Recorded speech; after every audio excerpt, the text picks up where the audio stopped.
Hi everybody.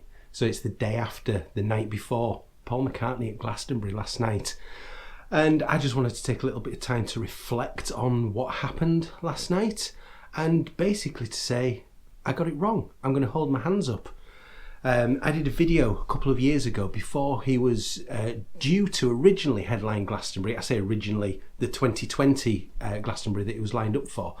I did a video saying why Paul McCartney shouldn't headline Glastonbury, and I left that video up. It's still there. People can see it. I'm not gonna take it down now that I think I was probably wrong, but I'm going to explain a little bit about why I think I was wrong with that, and also just some general thoughts on the show itself.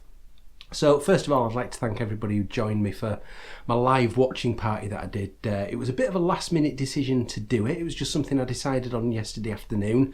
But man, I'm so glad that I did because it made it such more fun for me anyway, watching it along with about sort of 300 or 400 other people at any given time who were just wanting to sort of share the moment really with other McCartney fans.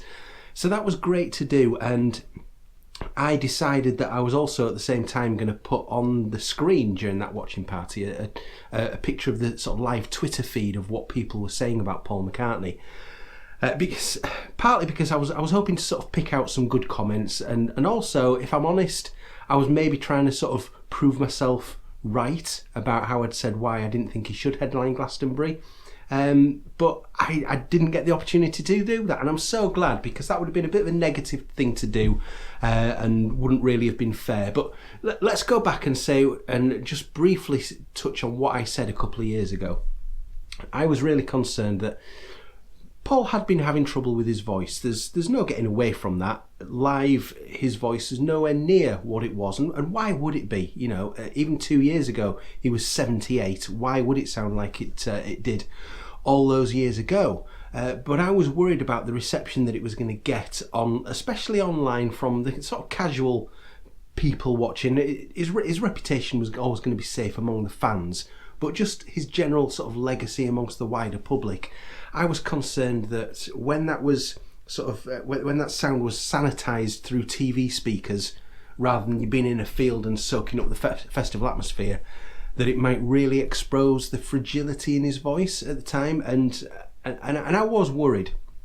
So when it started last night, it kicked off with Can't Buy Me Love, and within about 10 seconds, anybody who was watching that broadcast, I think the watching party that I did last night, will see immediately pleasantly surprised. It was, oh, hang on a minute, this sounds better than I was expecting. And that kind of carried on for most of the gig. There was certain elements where there was still, you still wonder whether he's making exactly the right choices. I'm thinking particularly the first half of Maybe I'm Amazed. His voice felt very exposed, and it didn't do him justice, I didn't feel. But towards the second half of the song, I think a lot better. But certainly the first half, it didn't quite cut it, I didn't think. There was that same fragility there in Here Today, but I didn't mind that at all, because I think that there's a fragility to the song, you know, the subject matter there. So if that is kind of mirrored in his voice, intentionally or not, I don't think that particularly harms the song there, so that was good. There was one or two other things that I think maybe didn't come across as strongly as they might have done. Mr. Kite, I think there's better choices of song that he could have done there, but who am I to say what Paul McCartney should put in his set? I certainly didn't agree with the main criticisms that seemed to happen last night online were people criticising the set list, saying that there was way too many deep cuts, and people were levelling that argument against songs like Mr. Kite. It's off Sergeant Pepper, for God's sake. How can that be a deep cut? I just couldn't get my head around that at all. People were saying a similar thing about Let Me Roll It. It's off Band on the Run, one of the biggest albums of the 1970s. That is not a deep cut. So you've got that kind of conflict there where Paul McCartney fans are sort of crying out to Paul, oh, do more Wings, and he certainly did quite a bit of Wings last night. Do more Wings, do more solo stuff. And he does that, and then you get the sort of general Joe Public saying, "This, I've never heard of this song, what on earth's this?" So I thought some of the criticism there was maybe a bit overboard. I thought the set list was a really strong set list. I was asked in advance if I thought there would be any surprises in the set list. I said I don't think there'll be a surprise. The only song that did take me by surprise that it was there was New, the title track of the album New. I was surprised he picked that for Glastonbury, but you know, it went down, it seemed to go down pretty well. I thought he did a good performance of it. But I was just surprised that made it into the set list. I thought if he was going to do something off that album, maybe it might have been Queenie Eye, for example. So yeah, I think some silly criticisms about song choices there. Overall, I was really pleased with how many Wings songs were in the early part of the show. I think the voice held up pretty well throughout. Like I say, maybe I'm amazed there was a bit of an issue there. It's clear that Rusty and Brian and Abe and a little bit of Wicks as well, they're kind of masking some of what goes on with Paul's voice, because they are great backing vocalists and they do make great harmonies there. So they're kind of protecting him a little bit, but all the times where we could clearly hear Paul's voice, I think it was better than miles better than I was expecting it to be. Absolutely no doubt about that. And I've said for a while now that I feel as though I'd probably seen Paul McCartney live for the last time. I've not seen him live since 2008 at Anfield in Liverpool. And I felt that I was probably seeing him for the last time, but after last night I'm thinking, well, if he does announce some UK shows later on in the year, maybe in December, which seems to be the kind of thing he likes to do for UK shows, then I'm really up for it now. If that's the kind of show that he's still capable of putting on, I'm definitely up for seeing what shows potentially get announced. I hope they do.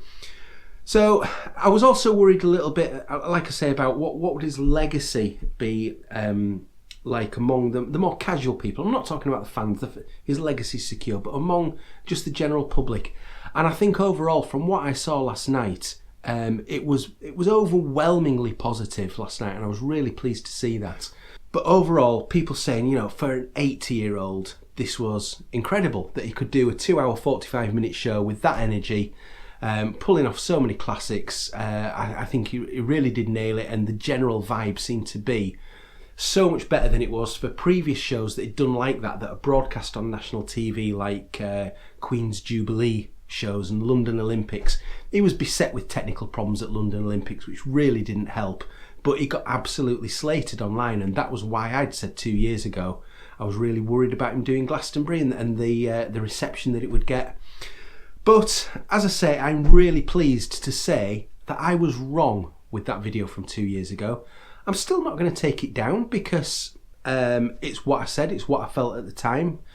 Some people have been watching that video again today. I think they've been typing Paul McCartney Glastonbury into YouTube, and it's for some people it's been recommending that video. So I think I'm probably going to be getting it in the neck from a few people for what I said in that. But I'm gonna leave it there because it was truthfully what I felt at the time, and I'm not going to delete it just because I was wrong.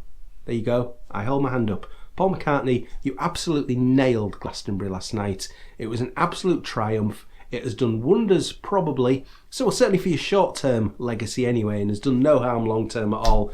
I commented last night as well during the show that I expected that Paul's albums would probably start to sell pretty well after the show, because that's something that seems to happen.